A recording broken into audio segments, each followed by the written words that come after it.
शांति। आज 3 अगस्त 2023 के बाबा के अनमोल मधुर महावाक्य सुनेंगे। आज की मुरली में बाबा कहे, बच्चे, मैं तुम्हें 2 शब्दों की पढ़ाई पढ़ाता हूं। कौन से 2 शब्द? अलफ और बे, या दूसरे शब्द में आज बाबा ने कहा, हे आत्माएं, तुम अपने शरीर का भान भूलते जाओ और मुझे याद करो। इसके पीछे रहस्य यह है कि अभ्यास करते करते धीरे धीरे जैसे जैसे पुरानी देह और पुरानी दुनिया से ममत्व मिटता जाएगा, उतना ही इस याद की यात्रा में सहज रह सकेंगे और विकर्मों को विनाश कर बाप के गले का हार बन जाएंगे। बाबा कहे, तुम्हें संपूर्ण बाबा के ऊपर बलिहार जाना है और नष्ट मोहा बनना है। तो सुनते हैं आज के बाबा के ये अनमोल मधुर महावाक्य। ओम शांति। मीठे बच्चे, याद की यात्रा में टाइम देते रहो तो विकर्म विनाश होते जाएंगे, सबसे ममत्व मिट जाएगा, बाप के गले का हार बन जाएंगे। आज की मुरली से प्रश्न है, गॉड फादर द्वारा तुम बच्चे किन 2 शब्दों की पढ़ाई पढ़ते हो? उन 2 शब्दों में कौन सा राज समाया हुआ है? उत्तर है, गॉड फादर तुम्हें इतना ही पढ़ाते हैं, हे आत्माएं, शरीर का भान छोड़ो और मुझे याद करो। यह 2 शब्दों की पढ़ाई इसीलिए पढ़ाई जाती है क्योंकि अब तुम्हें इस पुरानी दुनिया में पुरानी खाल नहीं लेनी है, तुम्हें नई दुनिया में जाना है। मैं तुम्हें साथ ले चलने आया हूं। बाबा कहे, मैं तुम्हें साथ ले चलने आया हूं, इसीलिए देह सहित सब कुछ भूलते जाओ। आज की मुरली से पहले गीत बजा है, तुम ही हो माता पिता तुम ही हो। ओम शांति। बच्चे शालिग्राम जानते हैं कि कोई मनुष्य द्वारा हम शास्त्र नहीं सुनते हैं, इसको सत्संग नहीं कहा जाता है, तो क्या कहेंगे? पढ़ाई कहा जाता है। अगर मनुष्य से पूछा जाए तो कहेंगे कि हम सत्संग में जाते हैं, व कहेंगे कि हम कॉलेज में जाते हैं। यह तो जानते हो, सत्संग में साधु संत विद्वान आदि सुनाने वाले होंगे, और स्कूल कॉलेज में बाबा कहे स्कूल में भी मनुष्य टीचर प्रोफेसर आदि होंगे। यहां मनुष्य नहीं है, यह है बेहद का रूहानी बाप, जिसको कहा जाता है त्वमेव माताश्च पिता त्वमेव। यह महिमा देवताओं की भी नहीं, ब्रह्मा विष्णु शंकर की भी नहीं है, यह महिमा है इसकी निराकार परमपिता परमात्मा की। अब बच्चे जानते हैं कि निराकार परमपिता परमात्मा ये शरीर धारण कर पाठ बजा रहे हैं। सिवाय इस निराकार परमपिता परमात्मा के कोई भी ब्रह्मा कुमार कुमारियों को पढ़ा नहीं सकते हैं। बाबा कहे ब्रह्मा कुमार कुमारियों को सिर्फ निराकार परमपिता परमात्मा ही पढ़ाते हैं। ब्रह्मा को भी ज्ञान सागर नहीं कहेंगे, इसको प्रजापिता कहेंगे। ज्ञान सागर एक ही निराकार परमपिता परमात्मा को कहा जाता है, वही पतितों को पावन बनाने वाला है, क्योंकि ज्ञान सागर से ही सदगति होती है। यह है नई बात। गीता में श्री कृष्ण का नाम डालने से क्या हो गया? बाबा कहे गीता में श्री कृष्ण का नाम डालने से खंडन कर दिया है। अब मनुष्य को कैसे पता पड़े कि नॉलेजफुल परमपिता परमात्मा आकर नॉलेज देते हैं? ये मनुष्य भूल जाते हैं। ऐसे नहीं कि शास्त्र आदि द्वापर के आदि में ही बनते हैं, नहीं। समझाया जाता है पहले बाप का चित्र, मंदिर आदि बनते हैं। द्वापर की शुरुआत में सबसे पहले शिव बाबा का चित्र और मंदिर आदि बनते हैं, जिससे भक्ति शुरू होती है। भक्ति भी बहुत समय परमात्मा की होनी चाहिए, क्योंकि ऊंचते ऊंच वह है। उनकी पूजा पहले शुरू होती है। पूजा लायक है ही एक शिव, ऐसे नहीं कि ब्रह्मा विष्णु शंकर व जगदम्बा जगत पिता पूजा के लिए लायक है। इन सबको पूज्य बनाने वाला कौन है? बाबा कहे वो पूजा लायक तो है, लेकिन इन सबको पूज्य बनाने वाला एक ही बाप है। उनकी भक्ति भी जरूर अधिक होगी। ये ब्रह्मा तो कुछ नहीं, इनमें परमपिता परमात्मा न आए तो इनकी पूजा क्या होगी? सोचो, परमपिता परमात्मा न आए तो इनकी पूजा क्या होगी? सबका सदगति दाता एक ही बाप है। यह विचार सागर मंथन करना होता है। भक्ति कैसे शुरू होगी? विचार सागर मंथन करो कि द्वापर में भक्ति कैसे शुरू होगी। शिव बाबा तो विचार सागर मंथन नहीं करते, बच्चों को विचार सागर मंथन करना है। सरस्वती जो ब्रह्मा की मुखवंशावली है, उनको भी विचार सागर मंथन करना है। ऊंचते ऊंच है एक, अगर वह न आए तो दुनिया को पतित से पावन कौन बनाए? ऊंच तो ऊंच एक ही परमात्मा है, सब मनुष्य मात्र पतित है। अब शिव बाबा न आए तो स्वर्ग का वर्षा कौन देवे? निश्चय बुद्धि नहीं है तो विजय माला में पिरो न सके। सपूत बच्चे सदैव गले का हार बनते हैं। बाबा कहे सपूत बच्चे सदैव ऐसा पुरुषार्थ करते जो बाबा के गले का हार बनते हैं। बाप भी खुश होते हैं, ये बच्चा बड़ा सपूत आज्ञाकारी है। बहुत माँ बाप होते हैं जिनको 12-14 बच्चे भी होते हैं, जिनमें कोई कपूत कोई सपूत भी होते हैं। पतित पावन बाप के सिवाय पतितों का उद्धार कोई कर नहीं सकते हैं। तुम जानते हो कि गंगा नदी पर गंगा का मंदिर है, तो समझाना चाहिए कि ये गंगा फिर कौन है? क्या ये कोई शक्ति है जिससे पतित से पावन बनते हैं व पानी से पावन बनते हैं? क्या ये कोई शक्ति है जिससे पतित से पावन बनते हैं व पानी से पावन बनते हैं? बाप कहते हैं कि गंगा पतित पावनी नहीं है, सिवाय योग के कोई भी पावन बन नहीं सकते। इसलिए तुम्हें कोई गंगा स्नान नहीं करना है।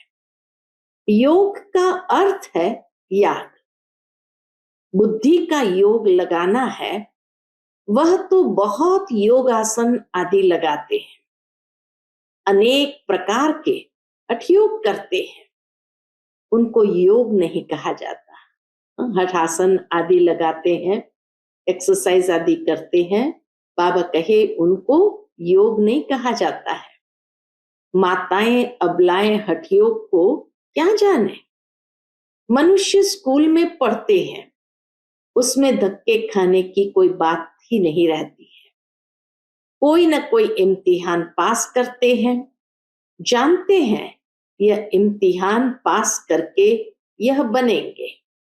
यहां भी तुम जानते हो यह भी इम्तिहान है। गॉड फादर पढ़ाते हैं, वह है पतित पावन। तुम्हारी है गॉड फादरली स्टूडेंट लाइफ। बाप पतित से पावन कैसे बनाते हैं? कहते हैं, हे आत्माएं, इस शरीर का भान छोड़ो। इस पुराने शरीर को छोड़ना है। पहले पहले तुम्हारा शरीर गोरा था, अब आयरन एजेड हो गया है। अभी तुमको नई खाल तो यहां लेनी नहीं है, क्योंकि यहां तो 5 तत्व ही तमो प्रधान है। अभी मैं तुम बच्चों को अपने साथ ले जाऊंगा। कल्प पहले भी ले गया था। मैं कालों का काल हूं, सबको वापस ले जाऊंगा, फिर तुमको अमरपुरी में भेज दूंगा। यह है मृत्यु लोक, चीची दुनिया। इसलिए संगम युग को 100 वर्ष चाहिए। सारा परिवर्तन करने में समय तो जरूर चाहिए। और तो हर एक युग 1250 साल का होता है। इस पिछाड़ी के संगम युग की आयु बहुत छोटी है। जैसे ब्राह्मणों की चोटी छोटी होती है, मिसाल देते बाबा कि ब्राह्मणों की चोटी छोटी होती है, वैसे संगम युग की आयु भी छोटी है। फिर यह दुनिया खत्म हो जाएंगी तो नए मकान आदि बनाने शुरू करेंगे। उसमें पहले श्री कृष्ण आता है। वह शौकीन है। श्री कृष्ण का नेचर कैसा है? बाबा कहे वह शौकीन है महल आदि बनवाने का। कोई तो बहुत शौकीन था ना, जिसने सोमनाथ का मंदिर बनवाया। बिरला भी शौकीन है। बिरला भी मंदिर बनाते तो बाबा कहे बिरला भी शौकीन है। कैसा अच्छा मंदिर बनाया है। नंबर 1 में पूज्य है शिव बाबा। फिर भक्ति मार्ग में भी पहले सोमनाथ का मंदिर बनता है, सो भी कुछ समय बाद में बनता होगा। फिर पूजा शुरू होगी। अभी तो है घोर अंधियारा। रात पूरी हो फिर दिन आता है। बाप कहते हैं मैं रात और दिन के बीच में आता हूं। महाभारी लड़ाई भी है। लिखा हुआ है कि यादवों के पेट से वह चीजें निकली जिससे सारे कुल का विनाश हुआ। तुम देख रहे हो बरोबर विनाश के लिए तैयारी कर रहे हैं।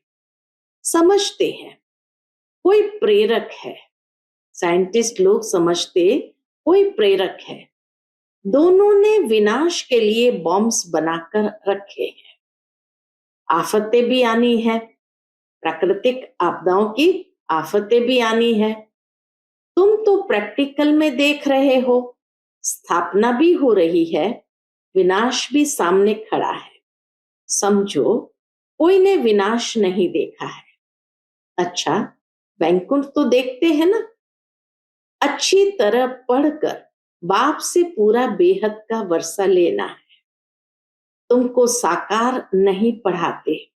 कौन पढ़ाते? निराकार बाप पढ़ाते हैं। शास्त्रों आदि की बात नहीं है। यह तो ज्ञान सागर स्वयं पढ़ाते हैं। तुम अपने को देही समझ बाप को याद करते हो। भगवान वाच अपने बच्चों प्रति कहते हैं मैं तुम बच्चों के सन्मुख होता हूं। जो मेरे बच्चे बनते हैं उनमें से कोई सौतेले हैं, कोई मातेले हैं। मातेले बच्चों को ही वर्षे का हक है।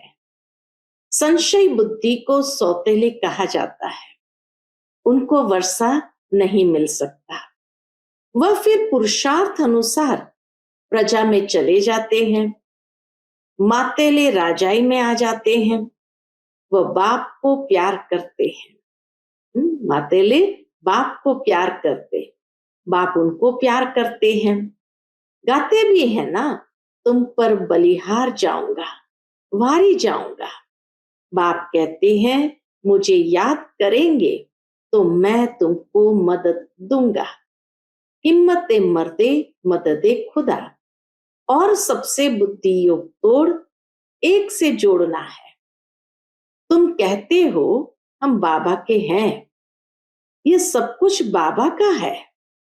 बाबा को हम कखपन देते हैं और बदले में क्या लेते हैं? स्वर्ग के बेहद की बादशाही का वर्षा लेते हैं। इस पुरानी देह से हमारा ममत्व नहीं है। यह तो तमो प्रधान रोगी शरीर है। हमारे पास और क्या है? मनुष्य मरते हैं, सब कुछ छूट जाता है, फिर उनका सब कुछ करनी घोर को दिया जाता है। हम सब कुछ आपको देते हैं। बाबा तो हम बच्चों को सब कुछ देते हैं। ममत्व मिटाने के लिए हम निरंतर बाबा को याद करने का पुरुषार्थ करते हैं। माया फिर विघ्न डालती है। इसीलिए धीरे धीरे जितना मेरी याद में टाइम देते रहेंगे तो विकर्म विनाश होंगे। बाबा कहे धीरे धीरे जितना मेरी याद में टाइम देते रहेंगे तो विकर्म विनाश होंगे, वही मेरे गले का हार बनेंगे। इतना सहज समझाते हैं। बाप समझाते हैं ये रथ भी ड्रामा अनुसार मेरा मुकरूर किया हुआ है और किसी में भी मैं आ भी नहीं सकता। बाबा के मधुर महावाक्य, मैं किसी में भी आ नहीं सकता। तुम भी कहते हो बाबा कल्प पहले भी हम आपसे इस ही मकान में इसी ड्रेस में मिले थे और आपसे वर्षा लिया था, तो कितना सहज है। बाप कहते हैं कि सिर्फ मुझे याद करो और कोई भी तरफ बुद्धि न जाए। याद रखना, अंत काल जो पुत्र सिमरे, अगर किसी को भी याद किया तो फिर वहां जन्म लेना पड़ेगा। कहां भी ममत्व नहीं रहना चाहिए। अंत काल जो स्त्री सिमरे, बाप आते हैं पतितों को पावन बनाने। उनकी कितनी महिमा करते हैं। एक ओमकार निराकार, उनका एक ही नाम है। उनको दूसरा शरीर मिलता ही नहीं है जो नाम बदली हो। तुम तो 84 जन्म लेते हो तो नाम भी 84 पढ़ते हैं। बाप की महिमा में गाते हैं निर्भय निर्वैर अकाल मूरत, वही कालों का काल है। उन्हें काल खा नहीं सकता। मैं सभी को मुक्ति धाम में ले जाऊंगा। निर्वैर, मेरा कोई से वैर नहीं है। अकाल मूरत, अजोनी, मैं जन्म मरण में नहीं आता। उनकी कितनी महिमा गाते हैं। गाया भी जाता है दुख हरता सुख करता। कलयुग के दुख हरते हैं, सतयुग के सुख देते हैं। बच्चे जानते हैं भारत में सतयुग में जीवन मुक्ति थी, बाकी सभी आत्माएं शांति धाम में थी। याद पड़ता है ना? पूछते बाबा, याद पड़ता है ना? तो जरूर बाप जब संगम पर आए तब सभी को शांति धाम ले जाए और तुमको फिर सुख धाम भेज दे। कितनी सहज बात है। परंतु माया ऐसी है जो यहां से बाहर गया तो भूल जाएंगे।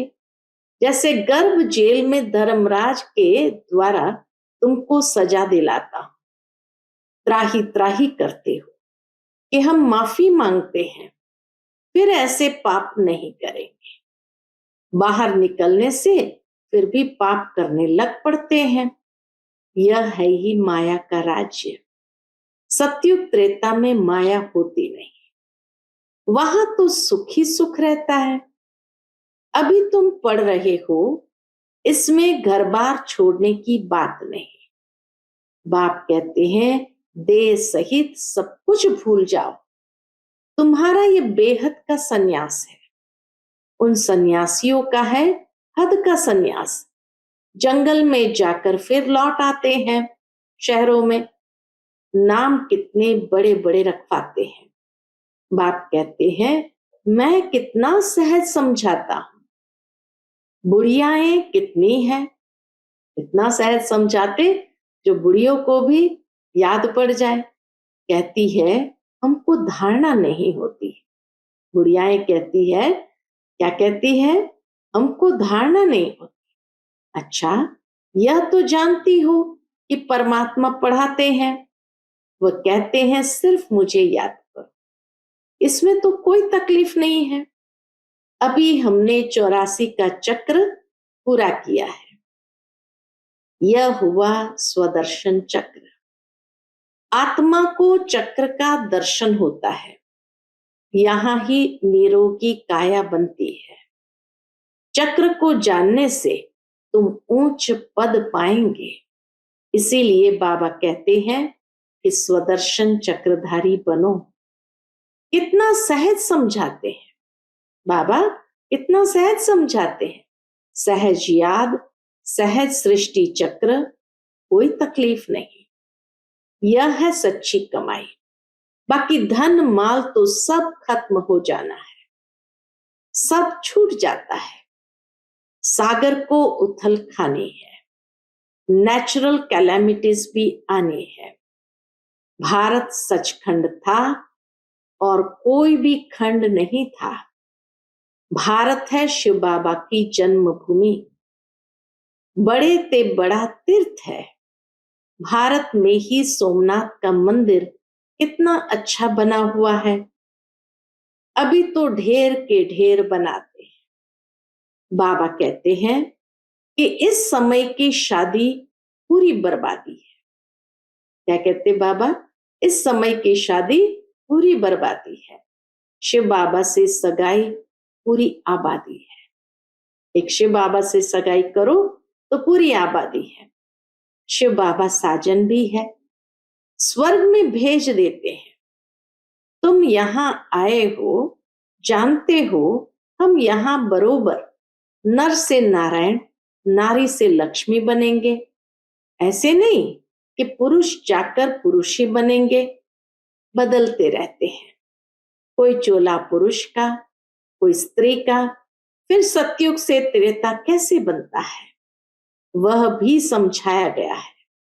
अभी तुम बच्चों को नॉलेजफुल गॉड फादर पढ़ाते हैं। मनुष्य तो फादर, टीचर, सतगुरु हो न सके। तीनों संबंध कोई मनुष्य के साथ हो न सके। फादर और टीचर हो सकते हैं, गुरु हो नहीं सकते हैं।